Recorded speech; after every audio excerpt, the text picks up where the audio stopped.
Assalamualaikum warahmatullahi wabarakatuh. Tugas presentasi Andika Oktara kelas 9E. Materi kehadiran Islam mendakwah bumi Nusantara. Alur perjalanan dakwah Nusantara. Sejak zaman prasejarah, penduduk Nusantara dikenal sebagai pelayar-pelayar tangguh mengarungi samudera lepas. Wilayah menjadi lintasan penting perdagangan antara wilayah bagian barat yakni Malaka. Sementara itu, pelabuhan penting di Sumatera dan Jawa antara abad ke-1 dan ke-7 Masehi sering disinggahi pedagang dari Lamuri, Barus, Palembang, Sunda, Kelapa, dan Gresik. Sejarah mencatat bahwa Islam masuk ke Indonesia melalui jalur perdagangan. Sebelum Islam datang, Nusantara berada dalam pengaruh Hindu-Buddha. Dalam pengaruh Islam jauh lebih kuat daripada agama Hindu-Buddha. Teori-teori. A. Teori Mekkah. Islam masuk ke Indonesia langsung dibawa para pedagang Mekkah. B. Teori Gujarat. Islam masuk ke Indonesia dibawa oleh para pedagang Gujarat pada abad 13 Masehi. C. Teori Cina.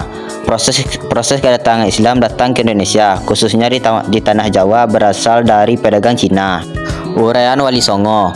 1. Sunan Maulana Malik Ibrahim, berasal dari Persia. 2. Sunan Ampel atau Raden Rahmat, berkedudukan di Ampel, Surabaya. 3. Maulana Bonang atau Raden Maulana, putra Raden Rahmat, ia tinggal di Bonang. 4. Sunan Giri atau Prabu Satmata, dia tinggal di Bukit Giri. 5. Sunan Derajat atau Syafidin, Sedayu, Surabaya. 6. Sunan Gunung Jati atau Syarif, di Gunung Jati, Cirebon. 7. Sunan Kudus atau Sodik, di Kudus. 8. Sunan Kalijaga, Kadilangu. 9. Sunan Muria, Gunung Muria, Kudus. Cara dakwah di Nusantara. 1. Perdagangan dilakukan oleh para pedagang muslim pada abad ke-7 sampai abad ke-16 Masehi. Para pedagang tersebut berasal dari Arab, Persia, dan India. Pedagang muslim menggunakan kesempatan itu untuk berdakwah menyebarkan agama Islam.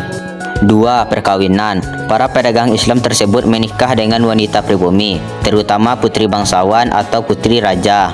3. Pendidikan. Melalui pendidikan, ajaran agama Islam dapat berkembang dengan baik. Salah satunya adalah berkat jasa mubalik yang tidak pernah bosan menyampaikan ajaran agama Islam. 4. Hubungan sosial. Para mubalik yang menyebarkan Islam di Nusantara pandai dalam menjalin hubungan sosial dengan masyarakat. 5. Kesenian. Kesenian digunakan sebagai sarana dakwah yang dikembangkan para penyebar Islam, diantaranya adalah seni bangunan, seni pahat dan ukir, seni musik dan sastra. Kerajaan Islam Nusantara. A. Kerajaan Islam di Sumatera.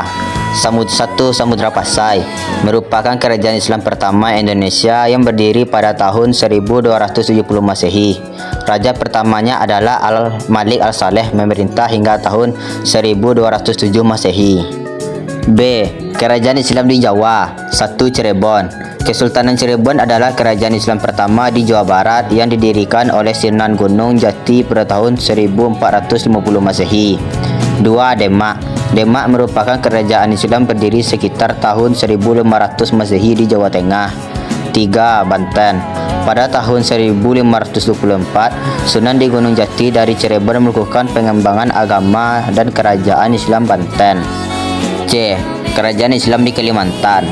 1. Kerajaan Banjar adalah kerajaan Islam di Pulau Kalimantan, tepatnya di Provinsi Kalimantan Selatan saat ini. Kerajaan ini terdiri pada tahun 1526 Masehi dengan Sultan Suryansyah. Itulah hasil presentasi saya di Andika Oktara di kelas 9E. Sekian, terima kasih. Naikkan gaji admin.